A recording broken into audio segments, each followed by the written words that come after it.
Muy bien. ¿Cuál sería el atributo de Dios? Dios es, ya podríamos sacarlo, ya después de haber hecho el análisis del texto, Dios es misericordioso. Dios es justo. ¿O Dios es el que juzga? Sí, creo que tiene que ver con Dios es el que juzga o Dios es justo. Sí, ese sería el atributo de Dios. Muy bien, Oscar. Bueno, entonces comenzamos a ver algo que es, en primer lugar, tenemos el texto, el cual ya desglosamos, y ahora comenzamos a ver los textos paralelos, a ver si encontramos aquí textos paralelos. Entonces, a ver si encontramos algún otro dato que nos aporte para este texto. Pues normalmente en las Biblias ahí está ya un texto que es Mateo 12, 38 al 42. Entonces vamos a Mateo 12, 38 al 42. ¿Ustedes revisaron los textos paralelos? ¿Qué encontraron de especial? Mateo 12. Primero miremos Mateo 12. Miremos en orden para tener como una secuencia. Mateo 12. Entonces, ¿qué encontraron de particular en Mateo 12? Ok, Mateo 12, ¿qué? 38 al 42. Muy bien. Entonces vamos a ver qué particularidades tiene este relato de Mateo, que es paralelo a Lucas, que nos aporte, que nos enriquezca, que nos ilustre, que nos amplíe, que nos especifique acerca del texto. Entonces, dice, vamos a hacerlo. Entonces, respondiendo algunos de los escribas y de los fariseos diciendo, Maestro, deseamos ver de ti señal. ¿Qué nos aporta ese versículo? Muy bien, Luis Meri. Entonces, ¿qué son esa generación mala? Son fariseos y escribas. Y particular, esto es particular, porque en Lucas nos está llamando generación mala, pero Mateo los llama fariseos y escribas. ¿Por qué? Porque Lucas es gentil y Mateo es judío. Para Mateo, pues, fariseos y escribas tienen un poco de respeto por la posición judía, ¿sí? Pero ya para Lucas son simplemente la generación mala. Pero esa generación mala no son cualquiera. Son gente lo duro aquí es que es gente que conoce las Escrituras. Si fuera gente que no conocía las Escrituras, pues bueno, vaya y venga. Pero esta gente conoce las Escrituras, esta gente sabe de las señales del Mesías, esta gente sabe que están esperando al Mesías. Además, otra particularidad, esta gente tiene un poder político en el pueblo de Israel. Si ustedes saben, el pueblo de Israel no tenía, pues Herodes es un rey impuesto por Roma, pero durante muchísimo tiempo los judíos fueron gobernados por los sacerdotes. Ese era el gobierno de Israel, era un país teocrático. Entonces, los que gobernaban eran los sacerdotes. Y cuando hubo reyes en el pueblo de Israel, porque ellos pidieron rey, en todo caso, como la Contraloría, la Fiscalía, eran los sacerdotes, al rey, ¿sí? Por eso el profeta viene y demanda de David razón y todo el cuento, porque eran los hombres de fe los que tenían. Después de esto, cuando ya se devuelven de la deportación de Babilonia, ya no hay rey. Entonces, ¿quiénes gobiernan? El sumo sacerdote. Y si nosotros pudiéramos investigar un poco sobre la historia de Israel, desde el año más o menos 350 a.C., esto del sacerdocio se convierte en una componenda política donde ellos compran el puesto de sumo sacerdote y los que están dicen que no son, y entonces que no son de la casta sacerdotal, y bueno, ahí con la revolución de los macabeos hay todo un desorden, de modo que los sacerdotes, los escribas, los fariseos eran gente con poder político. Los fariseos tenían mejor, el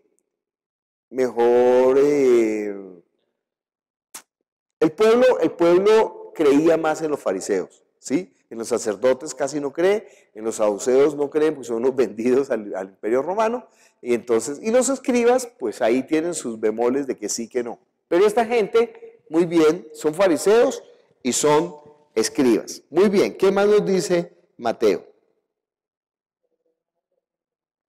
Ahora Jesús no solamente les dice generación mala, sino que los llama generación mala y adúltera. ¿Por qué los llama adúltera? En la religión el adulterio es una cosa pues súper marcada. Pero ellos se olvidan que en la Biblia ¿qué es lo que está marcado del adulterio? ¿Por qué Dios tiene tanto énfasis en el adulterio? ¿Qué dice con micrófono? ¿Qué dice Oscar? Que han estado con otros dioses, que han buscado otros dioses. Que han buscado otros dioses. Muy bien, ¿qué iba a decir Doris Bolena? ¿Por qué? Que adulteran la palabra, que pues no creían a la palabra de Jesús. Por eso el Señor cuando enseña en otro versículo dice que, ¿cómo es que dice? Que Oscar no, está diciendo que puede llamarlos adúlteros porque buscan otros dioses. ¿Qué dice Doris Bolena? Porque adulteran la palabra.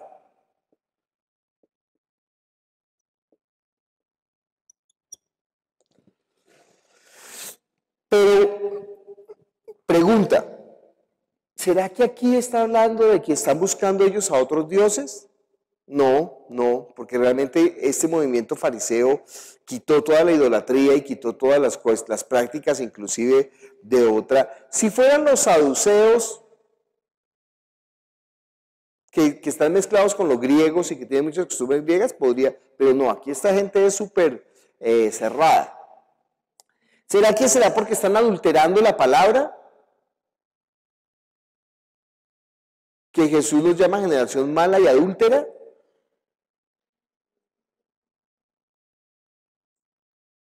¿Por qué los está llamando Jesús generación mala y adúltera? ¿Por qué dice Vanessa? Con micrófono.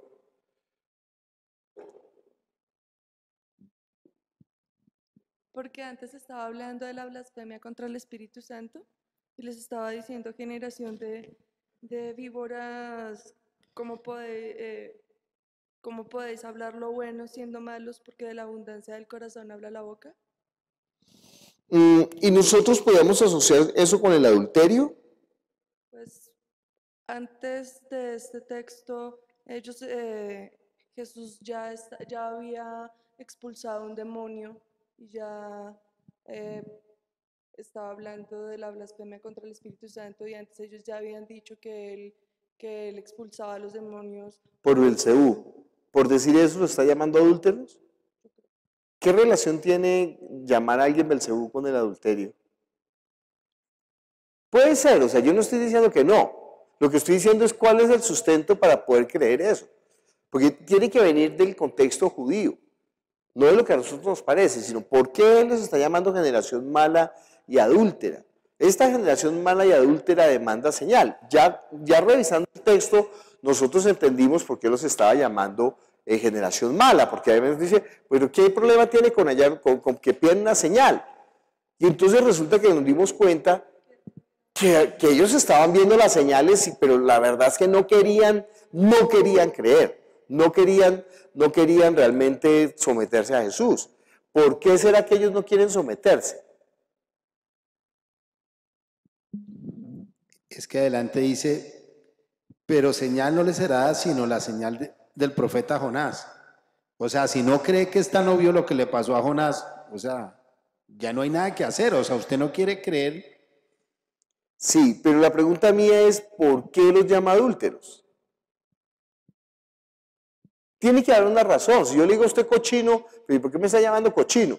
Puede ser cochino porque come con las manos sucias. Cochino porque juega mal en el fútbol. Cochino porque come cochino. Cochino porque escupe en el suelo. Cochino, ¿por qué le estoy diciendo cochino? ¿Sí? Entonces, no, cochino porque está ahorrando mucha plata. Ah, también podría ser cochino. Entonces, fíjense, nosotros tenemos que encontrar por qué le está diciendo adúlteros. ¿Por qué les está llamando adúlteros? Pues sí, puede ser porque estudian por otros dioses, pues estamos viendo que no es porque estudian por otros dioses. Puede ser porque estén adulterando la palabra, pero ellos no están adulterando la palabra. Entonces tenemos que pensar en el pensamiento judío. ¿Cuándo Dios llamó al pueblo de Israel adúltero? ¿Sí? Entonces, por ejemplo,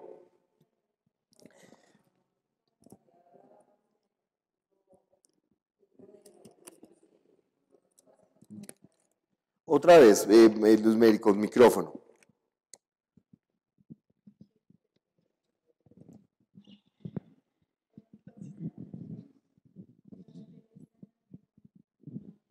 Pues en Mateo 5, 27 Jesús ya había hablado del adulterio. Y había hablado del adulterio, pues sí, con una mujer, pero también es como una ocasión de caer. O sea, como si ellos... Bueno, muy bien lo que está haciendo Luzmeri. Luzmeri lo primero que está buscando es en el mismo libro de Mateo la palabra adulterio. Y entonces en Mateo capítulo 5 dice... Oíste que fue dicho, no cometeráis adulterio, Mateo 5, 27. Pero yo digo que cualquiera que mira a una mujer para codiciarla, ya adulteró con ella en su corazón. Por tanto, si tu ojo derecho te es ocasión de caer, sácalo, échalo de ti, mejor es que se te pierda uno de tus miembros que en todo tu cuerpo. Si tu mano derecha te es ocasión de caer, córtala, bueno. ¿Será que ahí está hablando de ese adulterio?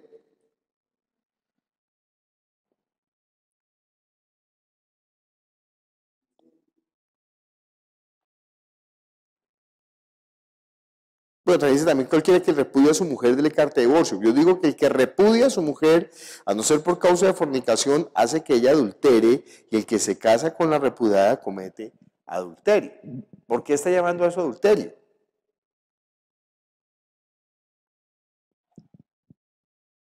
Por ahí puede ser. Miren lo que dice. Versículo 31. También fue dicho, cualquiera que repudia a su mujer, dele carta de divorcio, pero yo os digo que el que repudia a su mujer, a no ser por causa de fornicación, hace que ella adultere, y el que se casa con la repudiada comete adulterio. ¿A qué se está refiriendo eso? Bueno, miremos en otra parte. Miren conmigo Lucas.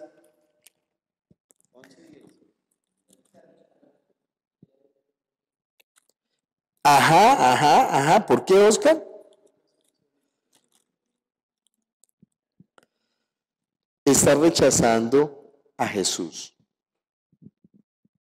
11, Lucas 11, 16, vuelve a repetir. Otros para tentarle le pedían señal del cielo.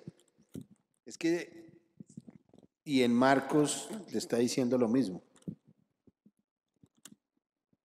Y gimiendo su espíritu dijo, ¿por qué pide señal esta generación? De cierto os digo que no se dará señal a esta generación. ¿Pero y qué? ¿Qué con lo que estamos hablando? Pues que ya, o sea, si no creyeron a eso ya, o sea, yo puedo hacer nada, no creyeron a eso, no les voy a dar más. Ya, o sea, eso nos estaba blasfemando. Sí, pero lo que pasa es que, mire, cuando yo enseño la palabra, yo tengo que tener un discurso lógico, porque si no la gente, si teniendo un discurso lógico, la gente se pierde, imagínense sin tener el discurso lógico. Entonces, la pregunta que yo estoy haciendo es, ¿por qué Jesús llama a esa generación mala y adúltera? Vimos la vez pasada, como lo estaba en el texto, mala, pues no tuvimos problema y nos dimos cuenta por qué era mala. Porque viendo la señal, ellos todavía no quieren creer. ¿Por qué adúltera? Porque lo tientan, dice Vanessa. Pero muéstreme el versículo, diga, mire, es porque lo tientan. O sea, muéstreme la razón, muéstreme el argumento, ¿sí? No, pues yo puedo decir porque ellos le llaman adúltera porque ellos usan sombreros mexicanos. Pues sí, pero ¿dónde está eso? ¿Dónde dice? Y a los que usaban sombreros mexicanos los llamó adúlteros. En Marcos 8:11 dice, vinieron entonces los fariseos y comenzaron a discutir con él pidiéndole señal del cielo para tentarle. ¿Sí? Ujú. Y en Lucas 11:16 dice, otros para tentarle le pedían señal del cielo. Ujú. Y en...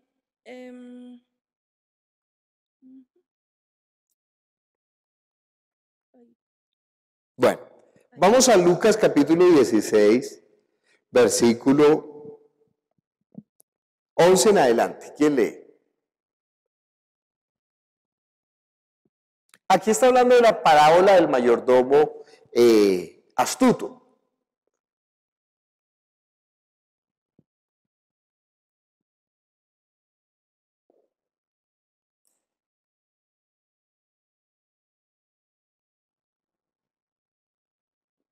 Lucas 16, versículo, leamos desde el 11. Ojo lo que estamos estudiando aquí. Espera un momentico porque entonces, borro un momentico.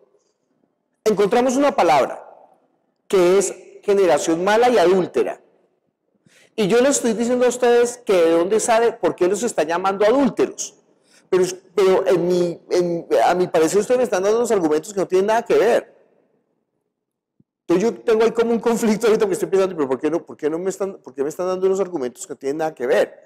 Porque yo estoy pidiendo la razón de por qué los llama adúlteros, por qué los llama generación mala y adúltera. Eso es lo que añade Mateo, que él lo está llamando esa generación mala y adúltera. Entonces, como esto es una novedad, como Mateo nos está ampliando lo que Jesús le está hablando a esta generación, acuérdense que esta generación va a ser juzgada y va a ser juzgada duramente.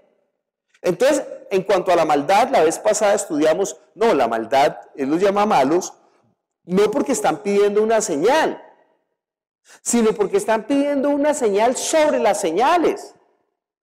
Entonces, realmente es porque no quieren creer, ¿sí? Entonces Jesús les dice, pero ¿qué les pasa? ¿No están viendo? Pues bien, entonces la señal que les va a ser dada a esta perversa generación es la resurrección, como que eso ya es el punto final. Bueno, pero en Mateo los llama adúlteros, generación adúltera. ¿Por qué los llama adúltero? Entonces uno pensaba, no, pues porque se fueron a fornicar con mujeres que no eran las de ellos. Bueno, ese es el sentido de la palabra.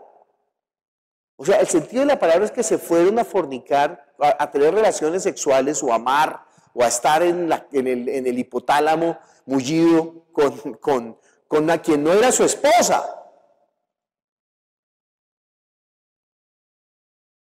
Entonces, ¿por qué los llama adúlteros? ¿Por qué Jesús utiliza una palabra que aparentemente no tendría que ver? Tiene mucho. Mire, cuando una palabra no tiene que ver es porque tiene muchísimo que ver. Sí, si yo digo, oiga, Oscar, usted sí es mucho mecanógrafo. Entonces, ¿y es porque ese man está vendiendo mecanógrafo? Entonces, no tiene sentido que yo lo llame mecanógrafo. Entonces, ¿pero por qué? Hay algo bien específico que yo le quiero decir. Entonces, un momento, ¿pero por qué mecanógrafo? Y resulta que yo le estoy diciendo que él es anticuado. ¿Por qué? Pues porque ya nadie utiliza una máquina de escribir. Y entonces le digo, oiga viejo, actualícese, ¿sí? Pues es un insulto muy... Pero aquí Jesús le está llamando generación adúltera, ¿por qué? ¿Por qué? Entonces yo pienso que una pista está aquí en Lucas capítulo 16, versículo 11 en adelante. Lee, por favor, Vanessa. Pues si en las riquezas injustas no fuisteis fieles, ¿quién os confiará lo verdadero? Y si en lo ajeno no fuisteis fieles, ¿quién os dará lo que es vuestro? Ningún siervo puede servir a dos señores, porque o aborrecerá al uno y amará al otro, o estimará al uno y menospreciará al otro. No podéis servir a Dios y a las riquezas. Y oían también todas estas cosas los fariseos, que eran avaros y se burlaban de él. Entonces les dijo, vosotros sois los que os justificáis a vosotros mismos delante de los hombres, mas Dios conoce vuestros corazones, porque lo que los hombres tienen por sublime delante de Dios es abominación. Sigue, sigue. No te fíes en el título, los títulos fueron introducidos después. La ley y los profetas eran hasta Juan. Desde entonces el reino de Dios es anunciado y todos se esfuerzan por entrar en él. Pero más fácil es que pasen el cielo y la tierra que se frustre una tilde de la ley. Todo el que repudia a su mujer y se casa con otra, adultera. Y el que se casa con la repudiada del marido, adultera. Miren esa porción. Miren esa porción tan rara. Luz Estela, no nos dejes muriendo aquí de frío, por favor, cierra la puerta. Miren, si nosotros no entendiéramos, nos estaríamos diciendo las sandeces que dicen algunos teólogos. Algunos dicen teólogos que alguien recortó pedazos de Lucas y los metió como le dio la gana, donde le dio la gana. Y que entonces este pedazo fue metido ahí porque dijeron, ay, este pedacito, ¿dónde lo metemos? Como cuando uno desarma un reloj y le sobran tornillos. Digo, no, pues peguémoslo ahí porque ¿qué hacemos? Ellos lo que no están entendiendo es que Jesús está dando un discurso lógico y en ese discurso lógico Él le está llamando a ellos adúlteros. ¿Por qué los está llamando adúlteros? Esa es la misma razón. Imagínense, está hablando del siervo sagaz. En lugar de llamarlo el siervo infiel, debería llamar el siervo sagaz. Ese siervo, cuando se da cuenta que lo van a echar de su empleo, llama a la gente y arregla con él las cuentas. Y entonces el amo alaba al siervo sagaz. Y Jesús dice, así deberían de ser ustedes. Con las riquezas injustas deberían de hacer las riquezas justas. Y entonces cuando él dice eso, empieza a hablar de que nadie puede servir a dos señores. Los fariseos se ríen y entonces dice, sí, es que el que repudia a su mujer adultera y el que se casa con la repudiada adultera. ¿Qué les está diciendo a los fariseos? Adúlteros. ¿Quién es la mujer? ¿Quién es el marido? ¿Qué es lo que están repudiando? ¿Qué es lo que ellos están haciendo? Claro, ellos deberían de ser la iglesia, pero no están siendo la iglesia. Ellos están siendo la adúltera, porque están rechazando ¿a quién? Al marido, al esposo, a Jesús, y se están acostando con otro. ¿Con quién se están acostando? ¿Será con el imperio? Juan, estaba yo viendo, pastor, en Juan 11, cuando hablan sobre el complot para matar a Jesús y que dicen, 11:48, si le dejamos así, todos creerán. No. Sí, bien. Si dejamos que este hombre siga así, todos creerán en él y vendrán los romanos y lo matarán. Bien. De que ellos estaban como cuidando lo suyo, de que no fuera, o sea, de no acabar con lo que ya habían ellos creado, como ese, no sé, como esa rosca, por decirlo. Eso, ellos tienen sus propios intereses, muy bien. Y entonces ellos, muy bien, Oscar, como han colocado sus propios intereses, imagínense tan tenaces, han colocado sus propios intereses por encima del Mesías. Es muy tenaz. Bueno, ya saben, después voy a sacar el palazo para pegárselo a nosotros mismos. Pero usted se da cuenta, imagínense, el pueblo de Israel llevaba 2000 años esperando al Mesías. Yo les conté un poquito de la historia de Israel antes de que aparezca Jesús, que ellos se habían hecho contubernio con el imperio y empiezan a comprar el puesto de sumo sacerdote y entonces esto se volvió una cuestión política. Pero aún con toda esa cosa ellos deberían de estar esperando al Mesías.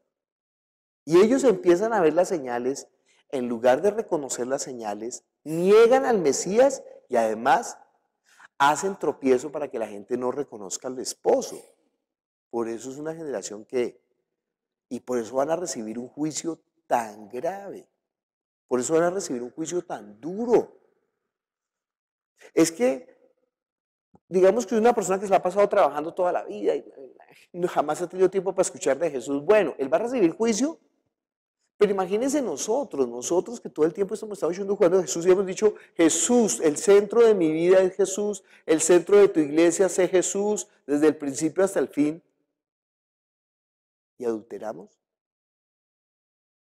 Es diferente una prostituta a una adúltera. Porque la prostituta por necesidad tiene que venderse por dinero. O sea, lo que ellos están haciendo antes de Cristo, de negociar con el imperio y todo, digamos que es una prostitución. Bueno, pues, pero ahora que llegó el esposo, ya no tienen excusa. Entonces nosotros cuando no le estamos dando a Dios el lugar que le corresponde, ¡ay! ¿Sí? ¿Qué estamos haciendo? Adulterando en nuestro corazón. Y de eso habla la gran ramera y de eso habla Ezequiel 34. Pero lo grave es la iglesia haciendo eso, ¿sí? Esta gente va a tener juicios porque ellos, madre, es que no, ¿cómo están colocando sus propios intereses por encima del esposo? Es una generación mala y ¿qué? Y adúltera. Pero fíjense que uno pasa por encima de esa palabra siempre. No le pone cuidado porque no.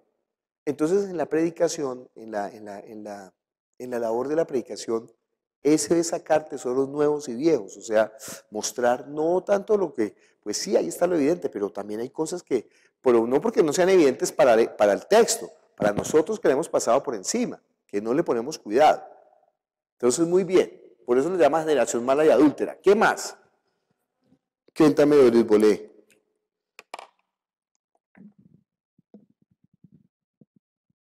En Mateo 16, el Señor los exhorta y les dice que ellos conocen los tiempos de la noche, del día. ¿Estamos en el texto? Sí.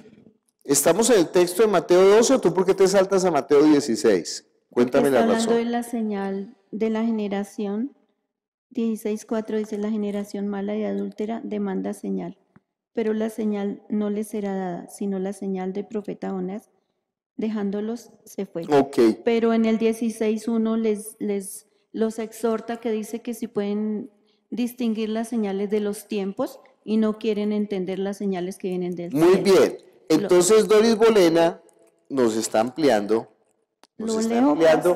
esta palabra con un texto que es un paralelo del texto paralelo. ¡Qué belleza! ¿Mateo qué? 16 del 1 al 4.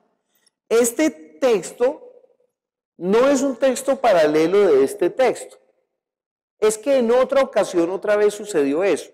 Y en otra ocasión otra vez estos sinvergüenzas vuelven y le piden la señal. Pudiera ser que realmente aquí fue cuando él les dijo generación mala y adúltera. Pudiera ser. Y pudiera ser que el evangelista, como le quedó la frase, vuelve y la repite aquí. Pudiera ser. Pero como eso pudiera ser, no nos interesa. Nos interesa lo que está en el texto, ¿no? ¿Sí? Entonces, bueno, ok. Léela la porción. Mateo 16. Vinieron los fariseos y los saduceos para tentarle y le pidieron que le mostrara señal del cielo. Mas él respondiendo les dijo, cuando anochece decís buen tiempo porque el cielo tiene arreboles. Y por la mañana, hoy habrá tempestad porque tiene arreboles el cielo nublado. Hipócritas, que sabéis distinguir el aspecto del cielo, mas las señales de los tiempos no podéis. La generación mala y adúltera demanda señal, pero la señal no les será dada, sino la señal del profeta Jonás, y dejándolos se fue. Muy bien, muy bien. Este texto, además, tiene un texto paralelo. Un texto paralelo del texto paralelo. ¿Cuál es? Marcos 12:38.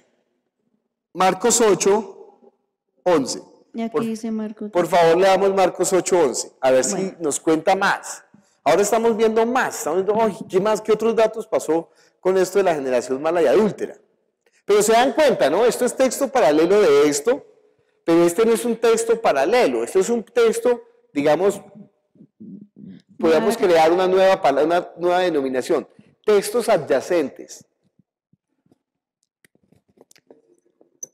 Textos adyacentes o complementarios. O sea que no son directamente, pero tienen que ver muchísimo, ¿sí? Porque en el discurso de Jesús se va a repetir frases, situaciones parecidas y va a utilizar, y eso nos va a enriquecer lo que está diciendo. Por ejemplo, aquí nos está enriqueciendo sobre esta palabra de la generación adúltera. ¿Qué dice Marcos 8:11? Dice, vinieron entonces los fariseos y comenzaron a discutir con él, pidiendo señal del cielo para tentarle. Y gimiendo en su espíritu dijo, ¿por qué pide señal esta generación? De cierto os digo que no será dada señal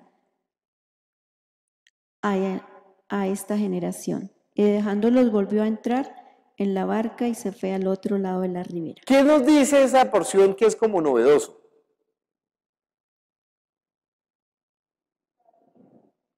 Mire, Estaba Jesús pegó un berrido. gimiendo en su espíritu. Ellos le dicen, danos señal. ¡Ah!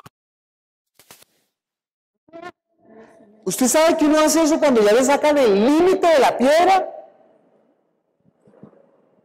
Es que es impresionante. Como 3 veces Jesús gemirá en el espíritu. Una es esta. Oiga, le sacaron la piedra. O sea, se dan cuenta que esta maldad es demasiado grande. Esto es una maldad realmente grande. ¿Qué? A sabiendas oponerse a la obra de Dios. Es un problema. Es un lío. A sabiendas. Ellos están siendo, mejor dicho, como Judas. Por eso dice, mire, ¿sabe qué? A ustedes les va a ir peor que a los de Sodoma y Gomorra. A ustedes les va a ir peor que a los de Tiro y de Sidón. Oiga, ustedes están fregados. Porque puede ser que uno tenga la duda, ¿sí? Pastor, ¿y esta persona será que es un predicador bueno o malo? Y entonces digo, yo no sé porque no lo he escuchado predicar. No, pero es que él saca plata. Pues es que no es que eso es un vicio moderno.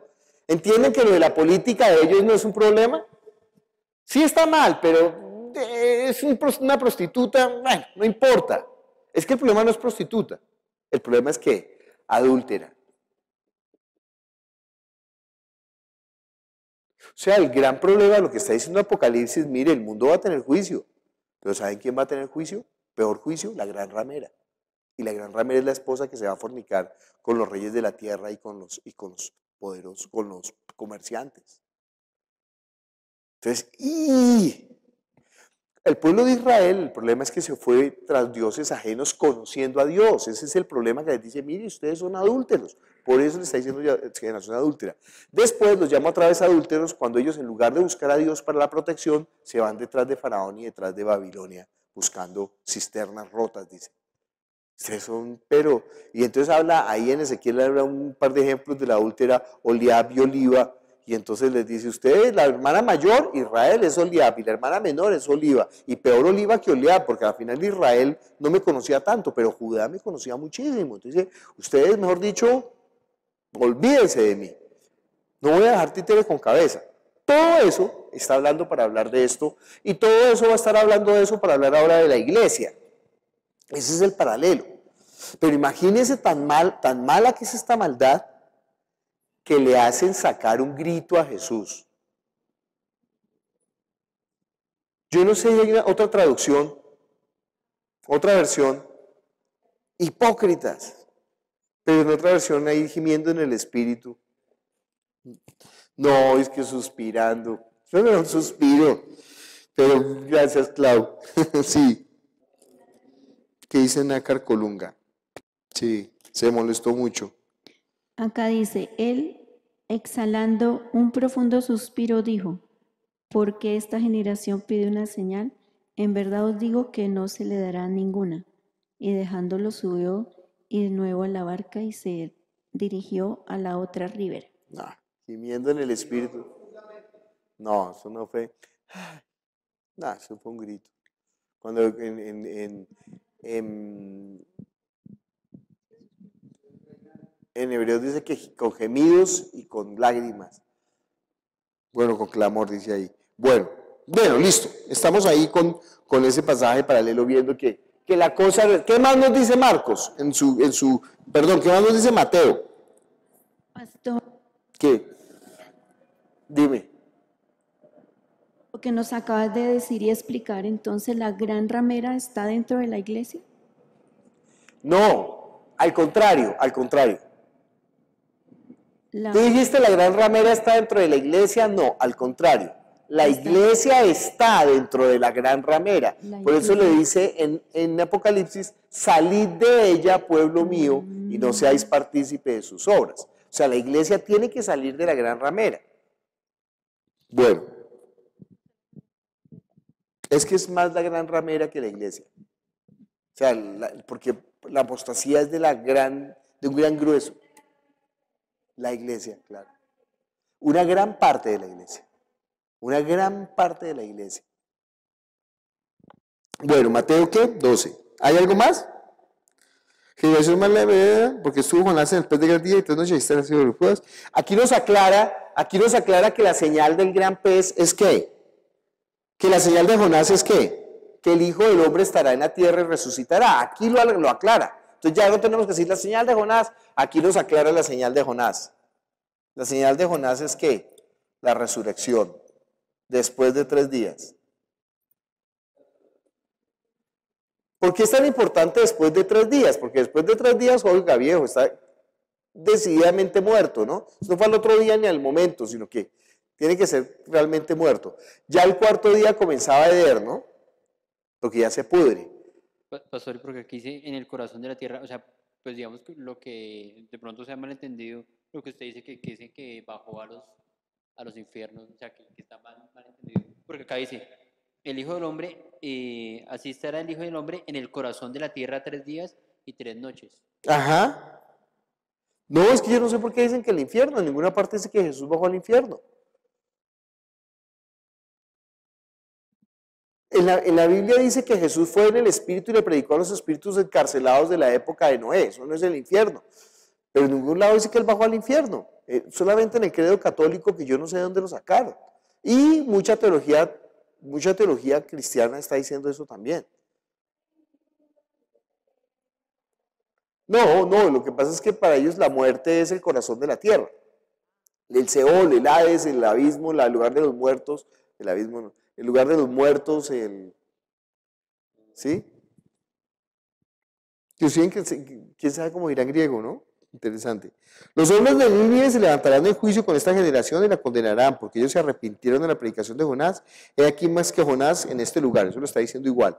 La reina del sur se levantará en el juicio con esta generación y la condenarán, porque ella vino de los fines de la tierra para oír la sabiduría de Salomón. He aquí más de Salomón en ese lugar. Mateo 12 solamente nos da estas ampliaciones que son muy importantes. Entender la señal de Jonás y entender que es una generación además de mala, es que adúltera. ¿Hay más versículos paralelos? Bueno, digamos que ya vimos que no solamente hay versículos paralelos, sino también textos adyacentes o complementarios, dijo Ariel. Muy bien, adyacentes o complementarios. Ahora tendríamos que ir ¿a dónde? A la ley y a los profetas, porque esta tiene textos paralelos en el Antiguo Testamento. ¿Qué textos paralelos tiene?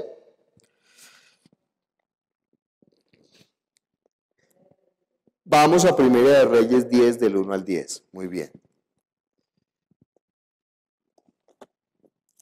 ¿Qué encontraron ustedes ahí? Pregunta, ¿encontraron algo más en el Nuevo Testamento en los textos paralelos?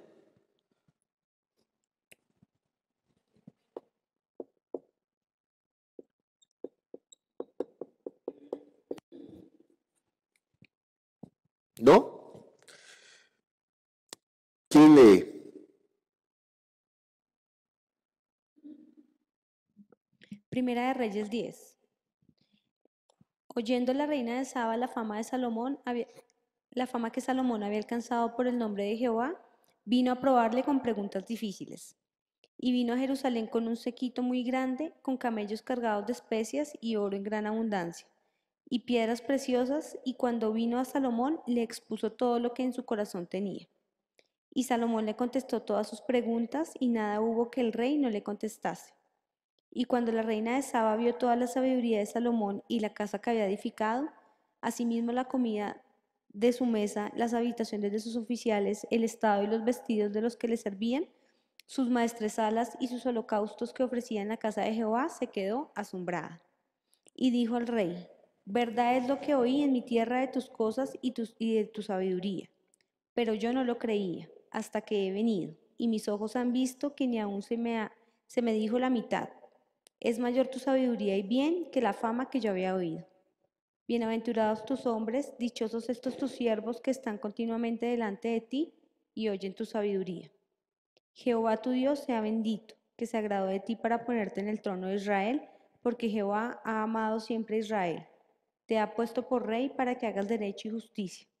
Y dio ella al rey 120 talentos de oro y mucha especiería y piedras preciosas. Nunca vino tan gran cantidad de especies como la reina de Saba dio al rey Salomón. ¿Sigo? Sí. La flota de Hiram, que había traído el oro de Ofir, traía también de Ofir mucha madera de sándalo y piedras preciosas.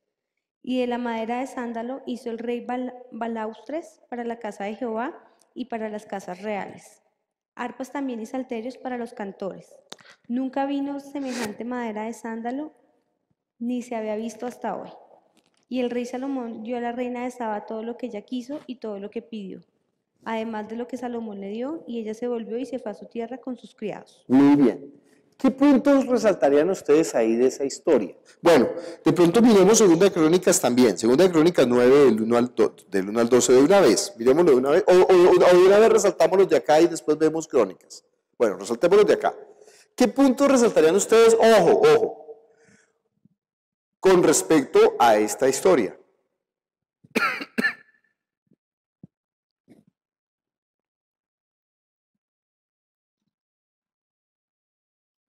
Primer versículo. Clau, lee por favor el primer versículo. Oyendo la reina de Sabá la fama que Salomón había alcanzado por el nombre de Jehová, vino a probarle con preguntas difíciles. Entonces muy bien que Clau dijo Sabá y no dijo Saba. Muy bien.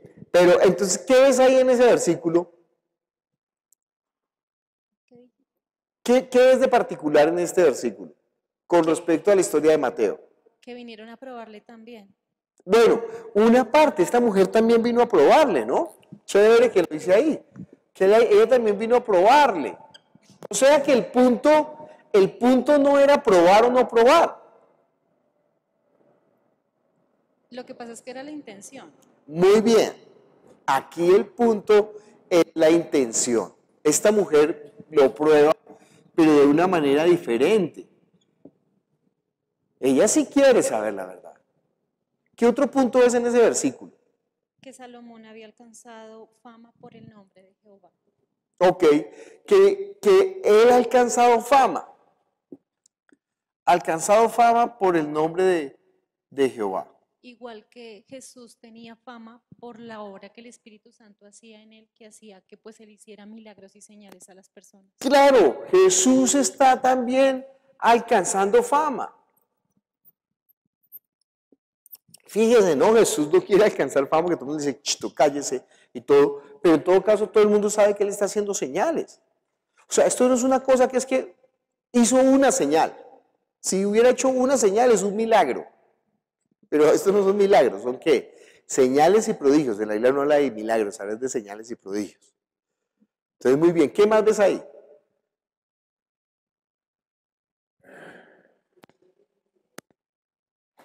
¿Ves algo más o no ves nada más? Pues que la persona que llegó no fue, o sea, no fue una ciudadana común, sino tenía un lugar de autoridad, era una reina. ¿Qué dices? ¿Que la persona vino de dónde? ¿Qué? Que era una persona en un lugar de autoridad, era la reina, no digamos era Ok, una claro, eso persona. tiene que ser muy importante. Sí, señora. Esta no es una patinchada. Esta es la reina, una reina. ¿De dónde? De Sabá. ¿Dónde quedará Sabá? Tendría que averiguar para los israelitas cuál era el reino de Sabá.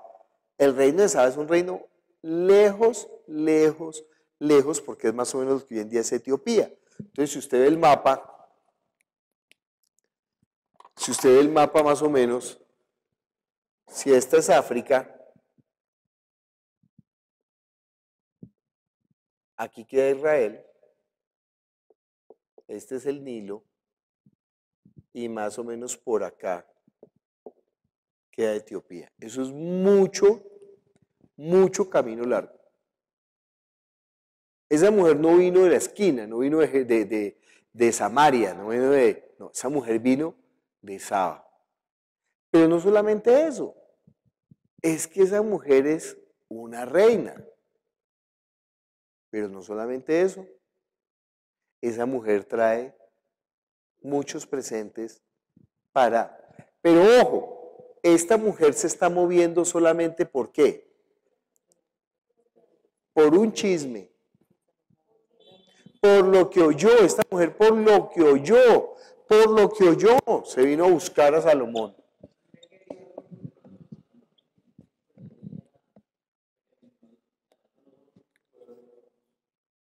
Sí, sí, claro, claro. Nosotros, por ejemplo, nosotros somos como esa reina gracias, Clau, como esa reina de Saba, que nosotros realmente estamos aquí, es por la, mire tan lejos que estamos, ¿no? Y entienden para Dios tan agradables que le somos. Mi hermana el domingo estaba conmovida, ¿no? Cuando llegué a la casa con lágrimas en los ojos, me dijo, entendí algo que nunca había entendido. ¿Y qué? Me dijo que nosotros somos el fruto de Dios. Nosotros somos su cosecha, somos su fruto, somos su grano, somos su tesoro. ¿Por qué? Imagínense nosotros desde los confines, nosotros no somos judíos, no sabíamos de que Jesús no es malvado en condiciones, y nosotros hemos creído. No porque vimos, y él lo dijo, bienaventurados, muy bien, bienaventurados los que creen sin ver. ¿Por qué qué? ¿Cuál es la bienaventuranza que les dice? Bueno, no me acuerdo ahorita. Entonces, muy bien, ¿qué ibas a decir de Lisbolena, de esta reina de Saba? ¿Qué ibas a decir? No importa.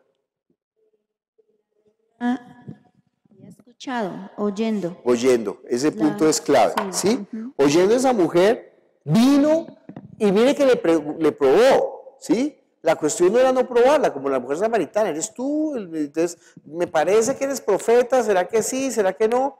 Bueno, pero esta mujer lo que se nota es la intención. Porque los otros, y eso es lo que está diciendo Jesús, mire, si esta mujer, sin ser judía, sin conocer, solamente por oídas, vino hasta donde Salomón, y mire todo lo que le dice, ¿no? Bienaventurado tu pueblo, bienaventurado, qué privilegio que los que sirven en tu casa, claro, nosotros somos los que servimos en su casa, no, mejor dicho, pero entiende que también eso es un juicio para nosotros. Nosotros somos los de la casa del rey ahora, y nos ha vestido, y nos ha alimentado, y nos tiene. Somos bienaventurados. Y nos apartamos a comer algarrobas con los cerdos, después de estar en la casa del Padre. Es un juicio duro. Entonces, bueno, muy bien. ¿Algo más de la reina de Saba quieren decir? Sí, pastor, yo veo que también ahí nos da a entender que la fama que había alcanzado Salomón era por el nombre de Jehová. Entonces la reina también sabía quién era Jehová, conocía, porque quiso venir personalmente, conocer y probarle con preguntas difíciles. Sí, increíble cuando al final dice ahí, y el rey Salomón dio a la reina de Sabá todo lo que ella quiso y todo que pidió, y además de lo que Salomón le dio. Y ella se volvió y se fue a su tierra con sus criados. Bueno, muy bien. Ahí hemos entendido un poquito más de la reina de Sabá. Miremos 2 de Crónicas 9, 1 al 12, a ver si nos cuenta algo más de la reina de Sabá o es la misma historia. 2 de Crónicas, ¿qué? ¿Quién quiere leer? Oyendo la reina de Sabá la fama de Salomón, vino a Jerusalén con un séquito muy grande, con camellos cargados de especies aromáticas, oro en abundancia y piedras preciosas, para probar a Salomón con preguntas difíciles. Y luego que vino a Salomón, habló con él todo lo que en su corazón tenía. Pero Salomón le respondió a todas sus preguntas, y nada hubo que Salomón no le contestase. Y viendo la reina de Sabá la sabiduría de Salomón y la casa que había edificado, y las viandas de su mesa, las habitaciones de sus oficiales, el estado de sus criados, y los vestidos de ellos, sus maestresalas y sus vestidos, y la escalinata por donde subía a la casa de Jehová, se quedó asombrada, y dijo al rey: verdad es lo que había oído en mi tierra acerca de tus cosas y de tu sabiduría. Pero yo no creía las palabras de ellos, hasta que he venido y mis ojos han visto, y he aquí que ni aun la mitad de la grandeza de tu sabiduría me había sido dicha, porque tú superas la fama que yo había oído. Bienaventurados tus hombres, y dichosos estos siervos tuyos que están siempre delante de ti y oyen tu sabiduría. Bendito sea Jehová tu Dios, el cual se ha agradado de ti para ponerte sobre su trono como rey para Jehová tu Dios, por cuanto tu Dios amó a Israel para afirmarlo perpetuamente. Por eso te ha puesto por rey sobre ellos, para que hagas juicio y justicia. Y dio al rey 120 talentos de oro y gran cantidad de especies aromáticas y piedras preciosas. Nunca hubo tales especies aromáticas como las que dio la reina de Sabá al rey Salomón. También los siervos de Hiram y los siervos de Salomón, que habían traído el oro de Ofir, trajeron madera de sándalo y piedras preciosas. Y de la madera de sándalo el rey hizo gradas en la casa de Jehová y en las casas reales, y arpas y salterios para los cantores. Nunca en la tierra de Judá se había visto madera semejante. Y el rey Salomón dio a la reina de Sabá todo lo que ella quiso y le pidió más de lo que ella había traído el rey. Más de lo que ella había traído el rey. Después ella se volvió y se fue a su casa, a su tierra con sus siervos. Imagínense, ¿no? Esta mujer vino y le trajo unos presentes. ¿Y qué le dio él? Más de lo que ella trajo.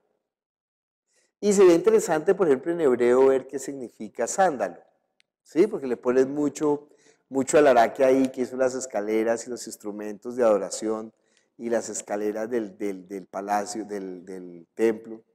Es interesante saber a qué se asocia la palabra sándalo en el hebreo. Bueno, podríamos encontrar algo, podríamos no encontrar nada, ¿no? Pero me llama la atención. Entonces, fíjense que le dio más. Bueno, entonces, pero lo que tiene que ver con esta porción es que, imagínense, esa mujer va donde Salomón y dice, ¿sabe qué? La fama de lo que dicen de ti, y siempre la gente es bien chismosa, la gente siempre inventa más de lo que es, pero dijo, ¿sabe qué?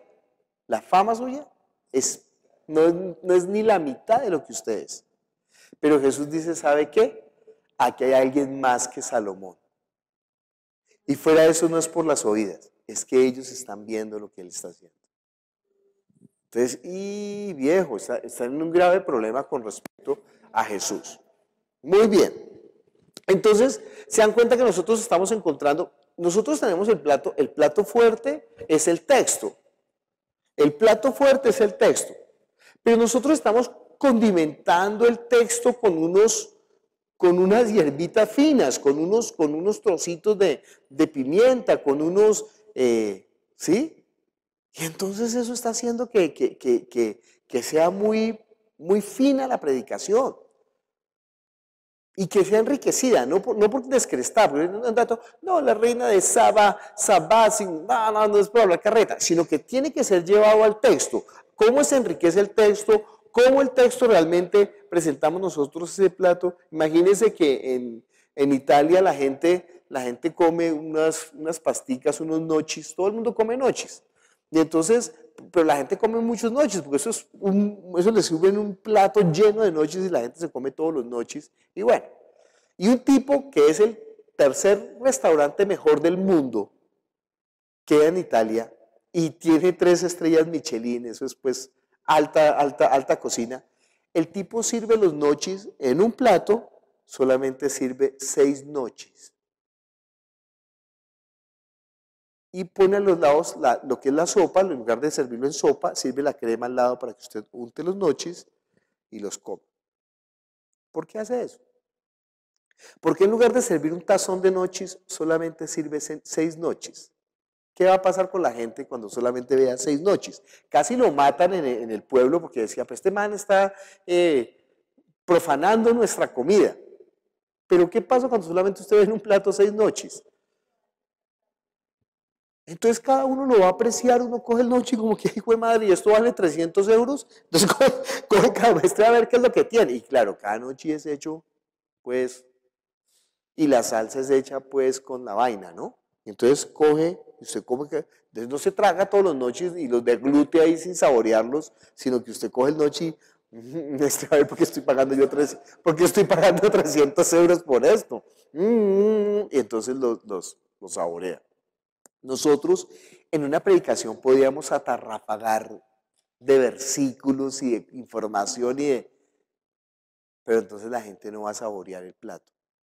Entonces más bien seleccionamos y la palabra tiene esa abundancia. Es que mire todo lo que estamos viendo. O sea, la palabra tiene esa abundancia. El man tiene un plato que se llama esquina de la lasaña. Porque él dice, lo más rico de la lasaña es la esquina esa que se queda crocantita así entre queso y entonces el man es un especialista en esquina y esa esquina de lasaña que es un pedacito así, pues vale toda la plata del mundo, pero parece ser pues que el plato es pues para recibir 3 estrellas Michelin y ser el tercer mejor restaurante del mundo, pues tiene que ser que la vaina es, ¿sí? Y él lo que ha hecho es coger la cocina tradicional y cogerlo lo mejor y como volverlo un arte, ¿no? Entonces nosotros tenemos tanto material, ¿cómo hacemos para presentar en la predicación cada porción lo delicado, o sea, lo específico, lo ideal y condimentarlo con ese condimento que no sea fastidioso, sino que sea simplemente los toques para que la gente realmente pueda degustar? Estos elementos están enriqueciendo este texto. Estos elementos están enriqueciendo este texto, pero no nos podemos perder en los condimentos. Siempre el texto va a ser lo importante. Bueno, miremos Jonás, que es la otra parte que están hablando, pero hay un problema. Aquí habla todo de Jonás y Jonás es todo un libro, hijo hermano. Y entonces, ¿qué destacamos de Jonás? Con respecto al texto. Jonás.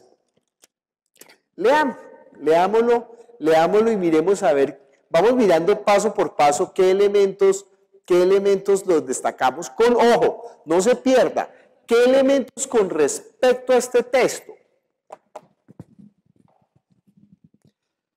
Vino palabra de Jehová a Jonás, hijo de Amitai, diciendo: Levántate y ve a Nínive, aquella gran ciudad, y pregona contra ella, porque ha subido su maldad delante de mí. Y Jonás se levantó para huir de la presencia de Jehová a Tarsis y descendió a Jope. Y halló una nave que partía para Tarsis, y pagando su pasaje, entró en ella para irse con ellos a Tarsis, lejos de la presencia de Jehová. Bueno, ¿qué resaltaríamos ahí? En primer lugar, mire, Jonás significa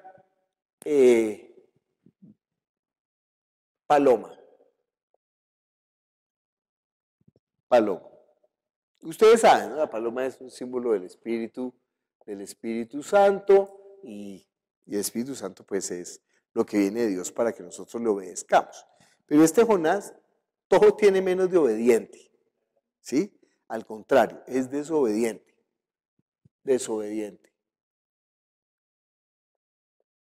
Y va para otro lado. Dios ha decidido juzgar a esa ciudad por su maldad. Sigamos leyendo. Pero Jehová hizo levantar un gran viento en el mar, y hubo en el mar una tempestad tan grande que se pensó que se partiría la nave. Y los marineros tuvieron miedo, y cada uno clamaba a su Dios, y echaron al mar los enseres que había en la nave, para descargarla de ellos. Pero Jonás había bajado al interior de la nave y se había echado a dormir. Y el patrón de la nave se le acercó y le dijo: ¿Qué tienes, dormilón? Levántate y clama a tu Dios. Quizá Él tendrá compasión de nosotros y no pereceremos. Y dijeron cada uno a sus compañeros, venid y echemos suertes para que sepamos por causa de quién nos ha venido este mal. Y echaron suertes, y la suerte cayó sobre Jonás. Entonces le dijeron ellos, decláranos ahora por qué nos ha venido este mal. ¿Qué oficio tienes y de dónde vienes? ¿Cuál es tu tierra y de qué pueblo eres? Y aquellos hombres temieron sobremanera y le dijeron, ¿por qué has hecho esto? Porque ellos sabían que huía de la ¿Y por qué no leíste el versículo 9? Te saltaste el Ay. 9. ¿No está? Mi Biblia no tiene versículo 9. Esa Biblia no tiene versículo 9, ¿verdad? ¡Qué robo! ¿Dónde le vendieron esa Biblia en palabra viva? ¡Qué robo de Biblia! ¿Verdad? Tenemos que ir a que la cambien, ¿no? Perdón. Entonces le dijeron ellos, decláranos ahora por qué nos ha venido este mal. ¿Qué oficio tienes y de dónde vienes? ¿Cuál es tu tierra y de qué pueblo eres? Y él les respondió, soy hebreo y temo a Jehová, Dios de los cielos, que hizo el mar y la tierra. Dice Jonás, yo no sé si es un... ¿Qué tal? Es que yo soy hebreo y temo a Jehová, no fregues. Pero se han dado cuenta que él es un dormilón, ¿no? Que cuando estaba la cosa ahí, el tipo estaba durmiendo. El tipo es un, si habláramos de desórdenes de personalidad, es que ahorita estoy leyendo desórdenes de personalidad, el tipo es un ególatra absoluto. El tipo le importa 5 a todo el mundo, le importa que se muera la mamá, el tipo, nada, es lo que él quiere y hacer lo que él quiere y no se compadece de nadie, el tipo no tiene sentimientos. Dice, temo a Jehová. Bueno, ¿qué más dice? Versículo 10. Y aquellos hombres temieron sobremanera y le dijeron, ¿por qué has hecho esto? Porque ellos sabían que huía de la presencia de Jehová, pues él se lo había declarado. Y le dijeron, ¿qué haremos contigo para que el mar se nos aquiete? Porque el mar se había embravecido más y más. Él les respondió, tomadme y echadme al mar, y el mar se os aquietará, porque yo sé que por mi causa ha venido esta gran tempestad sobre vosotros. ¿Usted sabe qué es lo que uno está haciendo cuando dice que está en medio de una tempestad en el mar y le dice, échenme al mar? Claro, el man se está suicidando, mátenme. ¿Se da cuenta de esa egolatría? El tipo prefiere tirarse todo, hasta su vida, no le importa nada. Eso es un problema del desorden ególatra del comportamiento. Bueno, siga. Y aquellos hombres trabajaron para hacer volver la nave a tierra, mas no pudieron porque el mar se iba embraveciendo más y más contra ellos. ¿Qué contrasta ahí? Imagínense, tan charra la diferencia, ¿no? Estos hombres no son temerosos de Dios, pero ellos sí no quieren matar a Jonás. Y a Jonás le importa 5 Nínive, le importa 5 él, le importa 5 Dios, pero esta gente está ahí como oiga, no, venga, no. Y entonces tratan, dice que lucharon con todas sus fuerzas para poder para no echarlo a tierra, al mar, pero nada, sigamos. Entonces clamaron a Jehová y dijeron, te rogamos ahora, Jehová, que no perezcamos nosotros por la vida de este hombre, ni pongas sobre nosotros la sangre inocente, porque tú, Jehová, has hecho como has querido. Imagínense esta gente que no conoce a Dios y orando a Dios y diciendo, oiga, y fue eso con temor. Ahora sí, estos sí tienen de verdad temor, no como el sinvergüenza de Jonás. ¿Por qué estamos hablando de esto? Mire, esta gente dice que tiene temor, pero no tiene temor. Esta gente dice que quiere hacer la voluntad de Dios, pero no quieren hacer la voluntad de Dios. Son elementos que Jesús está utilizando para decirles cuán grande es su maldad. Y la gente, oiga, pero usted, ¿por qué sabía? Una vez una persona venía a la iglesia y entonces él le hablaba de la voluntad de Dios a los amigos y los amigos, pero ¿usted dónde está aprendiendo eso? Y el tipo no les decía. ¿Saben qué hicieron ellos? Un día lo siguieron. Para saber a dónde era que el tipo recibía, porque él no les quería decir. Y entonces, no, es que él va por allí, muestre a ver, y por dónde es que se baja. Y ellos, imagínense, pero mucha maldad, ¿no? O sea, bueno, sigamos. Y tomaron a Jonás y lo echaron al mar, y el mar se aquietó de su furor. Y temieron aquellos hombres a Jehová con gran temor, y ofrecieron sacrificio a Jehová e hicieron votos. Pero Jehová tenía preparado un gran pez que tragase a Jonás, y estuvo Jonás en el vientre del pez 3 días y 3 noches. Esa es la señal de Jonás, ¿no? Que estuvo en el vientre detrás del gran pez 3 días y 3 noches. Pero aquí está ocurriendo es todo lo contrario a Jonás. Jesús quiere, Jesús obedece, Jesús va, Jesús hace. Es particular porque en la Biblia, aunque comparan a Jesús con personajes del Antiguo Testamento, Jesús es todo lo contrario. Por ejemplo, lo comparan con David, pero Jesús es todo lo contrario. Lo comparan con Salomón, pero Jesús es todo lo contrario. Sí, porque dice que a Salomón, por ejemplo, dice que si él se apartara de mis caminos, yo lo castigaré y lo azotaré con varas de hombres y no sé cuándo. Pero está hablando del castigo de Jesús. Pero Jesús no hizo lo de Salomón. Pero el castigo de nuestra paz fue sobre él. Bueno, entonces, claro, aquí está hablando para que los hombres no perezcan.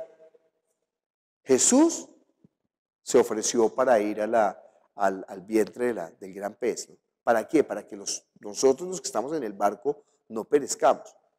Sin embargo, nosotros ni siquiera por eso clamamos a Dios ni le damos gracias, ¿no? Sigamos. Entonces oró Jonás a Jehová su Dios desde el vientre del pez y dijo, invoqué en mi angustia a Jehová y él me oyó. Desde el seno del Seol clamé y mi voz oíste. Me echaste a lo profundo en medio de los mares y me rodeó la corriente. Todas tus ondas y tus olas pasaron sobre mí. Entonces dije, desechado soy de delante de tus ojos, mas aún veré tu santo templo. Las aguas me rodearon hasta el alma. Rodeóme el abismo. El alga se enredó a mi cabeza, descendí a los cimientos de los montes. La tierra echó sus cerrojos sobre mí para siempre, mas tú sacaste mi vida de la sepultura, oh Jehová Dios mío. Cuando mi alma desfallecía en mí, me acordé de Jehová, y mi oración llegó hasta ti en tu santo templo. Los que siguen vanidades ilusorias, su misericordia abandonan, mas yo con voz de alabanza te ofreceré sacrificios, pagaré lo que prometí. La salvación es de Jehová. Y mandó Jehová el pez y vomitó Jonás en tierra. ¿Algo que ver con la historia? ¿Cómo? ¿Algo que ver con el texto de Mateo? Yo no lo veo. Pero increíble que ese Jonás se arrepintió, ¿no? De repente se muere. Pero bueno, sigamos. Vino palabra de Jehová por segunda vez a Jonás diciendo, levántate y ve a Nínive, aquella gran ciudad, y proclama en ella el mensaje que yo te diré. Y se levantó Jonás y fue a Nínive conforme a la palabra de Jehová. Y era Nínive ciudad grande en extremo de 3 días de camino. Yo mentí la vez pasada entonces, ¿no? Porque dije que lo había vomitado delante de Nínive y no dice el texto que lo vomitó delante de Nínive, sino que antes estaba 3 días de camino, o sea que a este man nadie lo vio vomitado del gran pez. De modo que la señal no es ver a Jonás vomitado del gran pez. Mentí. Sigamos. Y se levantó Jonás y fue a Nínive conforme a la palabra de Jehová, y era Nínive ciudad grande en extremo de 3 días de camino. Y comenzó Jonás a entrar por la ciudad, camino de un día, y predicando diciendo, de aquí a 40 días Nínive será destruida. Y los hombres de Nínive creyeron a Dios y proclamaron ayuno y se vistieron de cilicio desde el mayor hasta el menor de ellos. Y llegó la noticia hasta el rey de Nínive, y se levantó de su silla, se despojó de su vestido, y se cubrió de cilicio, y se sentó sobre ceniza. E hizo proclamar y anunciar en Nínive por mandato del rey de sus grandes, diciendo, hombres y animales, bueyes y ovejas, no gusten cosa alguna, no se les dé alimento ni beban agua, sino cúbranse de cilicio hombres y animales, y clamen a Dios fuertemente, y conviértase cada uno de su mal camino, de la rapiña que hay en sus manos. ¿Quién sabe si se volverá y se arrepentirá Dios y se apartará del ardor de su ira y no pereceremos?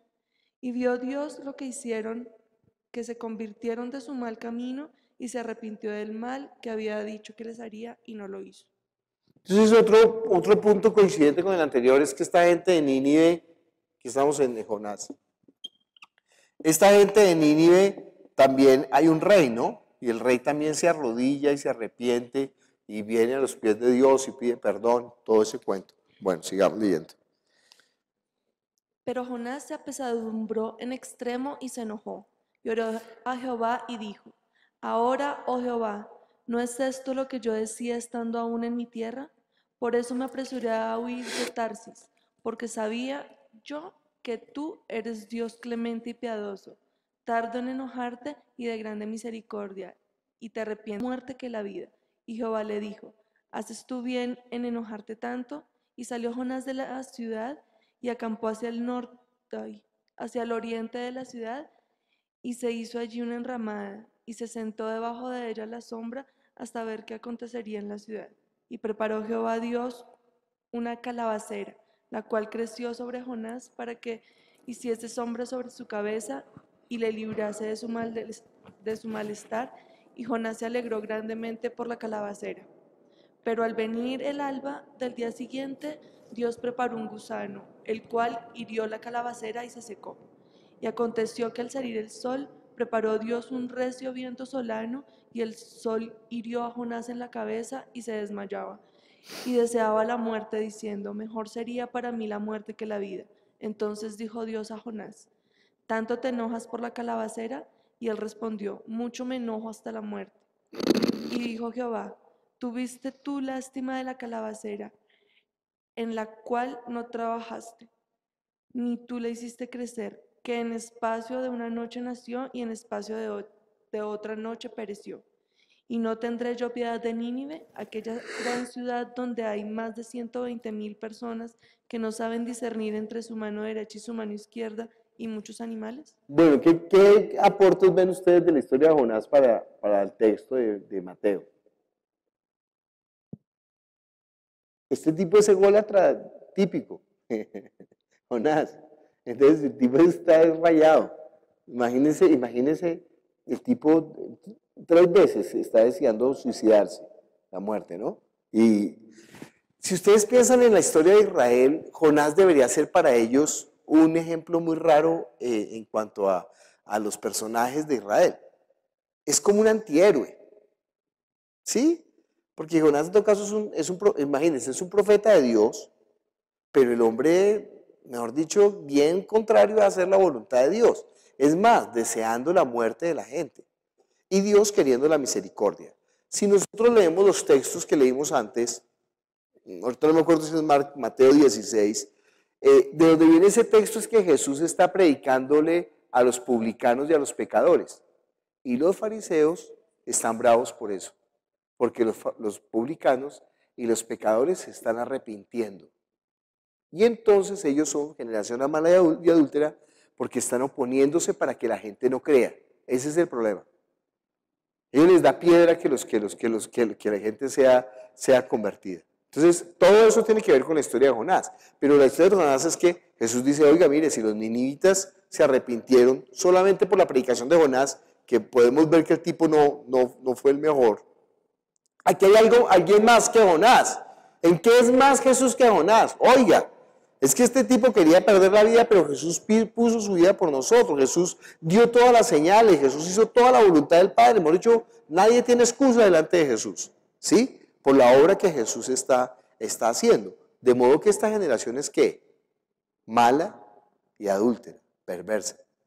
Bueno, y ahora trasladamos el texto, eso sería el final, y nosotros ahora trasladamos el texto ¿a qué? Podríamos utilizar algunos textos apostólicos de esto que la gente ha visto y no se quiere convertir, que la gente recibe el testimonio y no se quiere convertir. Habrá muchísimo en las epístolas de Pablo de estos malvados que quieren tropezar y hacer tropezar a la gente y no quieren creer. En Apocalipsis también habrá mucho de eso. Dice que aunque tuvieron dolores y plagas, con todo eso ni se arrepintieron, ni así quisieron arrepentirse. Y entonces, bueno, todos esos textos apostólicos. Y terminamos con la aplicación para nosotros, que ustedes ya han hablado bastante de eso, de que, oiga, estamos fregados nosotros porque tenemos aquí a alguien más que Jonás, pero es que ellos ni siquiera han visto la muerte y la resurrección. Nosotros ya vimos la muerte y la resurrección del Espíritu Santo de nosotros, las señales, los prodigios, ya sabemos la historia, y sin embargo estamos siendo una generación, ¿qué? Mala y adúltera. Entonces, oiga, no, cuide su salvación con temor y temblor, arrodíllese delante del Señor y haga su voluntad. Bueno, muy bien. Eso es lo que constituye un texto para la predicación. Próxima semana, ya estamos prontos a terminar esta temporada, ¿no? Nos quedan 2 clases más y terminamos. Entonces vamos con Lucas, capítulo 11. No hemos terminado Lucas 11, qué cosa tan larga. Y seguimos con Lucas 11, 33 al 36.